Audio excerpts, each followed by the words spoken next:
Capsicum పులిహోర ఇది మామూలు పులిహోర కన్నా చాలా భిన్నంగా టేస్ట్గా బాగుంటుందండి. మనం నిమ్మకాయతో చేస్తాం కదా, నిమ్మకాయతో చిత్రాన్నం చేసే కన్నా ఇలా అప్పుడప్పుడు క్యాప్సికమ్తో చేయడం వల్ల మంచి రుచి అయితే ఉంటుంది.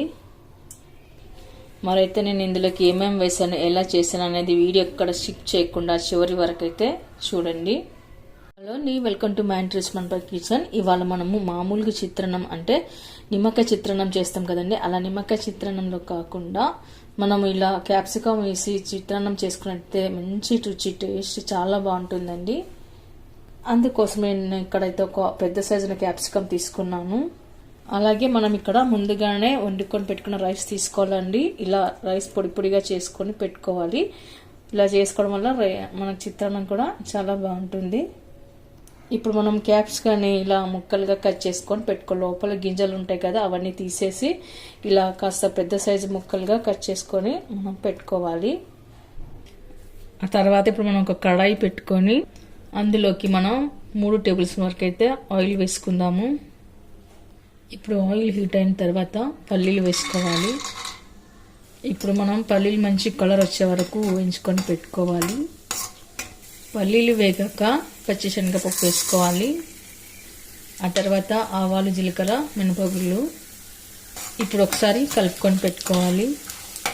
ఇప్పుడు కరివేపాకు, తర్వాత సన్నగా కట్ చేసి పెట్టుకున్న ఉల్లిపాయ ముక్కలు, తర్వాత పచ్చిమిరపకాయలు, ఇప్పుడు కొద్దిగా అల్లం ముక్కలు మీకు ఇష్టమైతే వేసుకోండి, లేదా స్కిప్ చేయవచ్చు.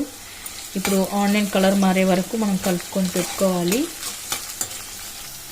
తర్వాత ఇప్పుడు కట్ చేసి పెట్టుకున్న క్యాప్సికమ్ ముక్కలు కూడా వేసుకొని కలుపుకొని పెట్టుకోవాలి. ఇప్పుడు కొద్దిగా పసుపు వేసుకోవాలి.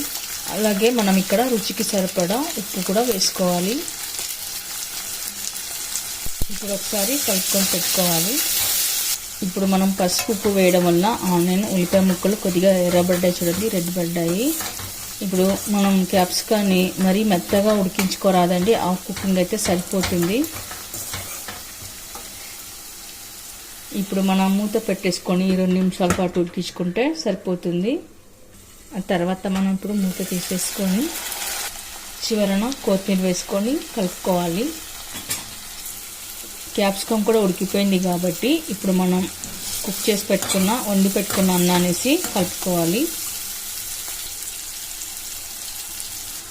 ఇప్పుడు మనం ఇక్కడ స్టవ్ ఆఫ్ చేసుకొని రైస్ని వేసి కలుపుకొని పెట్టుకోవాలి.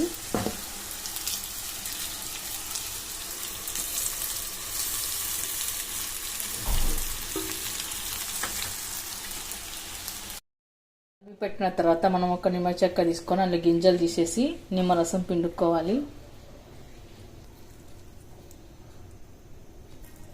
నేను టోటల్ ఇక్కడ పెద్ద సైజు నిమ్మకాయ అయితే 1 వేసానండి.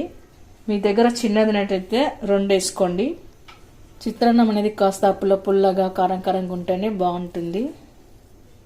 తర్వాత ఇప్పుడు ఒకసారి కలుపుకొని పెట్టుకోవాలి. ఇలా అంతా కలిపి పెట్టుకున్న తర్వాత ఇప్పుడు సర్వింగ్ ప్లేట్లోకి తీసుకుందాము. చూసారుగా చాలా సింపుల్గా ఈజీగా చేసుకునే క్యాప్సికమ్ చిత్రాన్నం. మామూలుగా నిమ్మకాయ చిత్రాన్నం కన్నా ఇది చాలా టేస్ట్గా అద్భుతమైన రుచి బాగుంటుంది. మనం మార్నింగ్ బ్రేక్ఫాస్ట్లోకి, లంచ్ బాక్స్లోకి చేసుకోవచ్చండి, చాలా బాగుంటుంది. మళ్ళీ మీరు కూడా ఒకసారి ట్రై చేయండి. మీకు ఎలా కుదిరిందో కామెంట్స్లో పెట్టండి, లైక్ చేయండి, షేర్ చేయండి. తప్పకుండా మన ఛానల్ని సబ్స్క్రైబ్ చేయండి. Thank you for watching.